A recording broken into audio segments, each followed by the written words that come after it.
les seuils de 10 et 50 salariés subsisteront, mais les entreprises devront les avoir franchis pendant 5 années consécutives pour qu'ils s'appliquent, a annoncé Bruno Le Maire.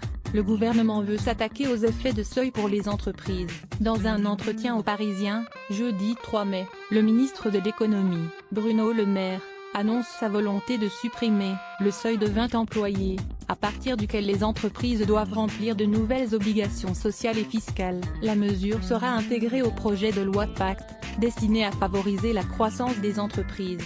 Nous allons supprimer le seuil de 20 salariés et les obligations sociales et fiscales, à l'exception de celles liées à l'emploi de personnes en situation de handicap, explique le locataire de Bercy. Toutes les autres obligations seront supprimées et prises en charge par l'État, pour un coût de 500 millions d'euros.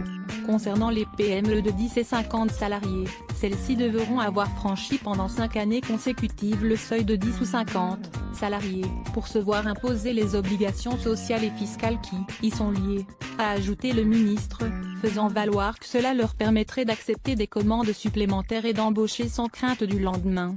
Ces annonces ont été saluées par la Confédération des petites et moyennes entreprises, mais qui note que 80 obligations administratives sont liées au seuil de 50 salariés. Ce n'est pas le fait du hasard s'il existe 2,4 fois plus d'entreprises de 49 que de 51 salariés, souligne-t-elle. À lire aussi sujet.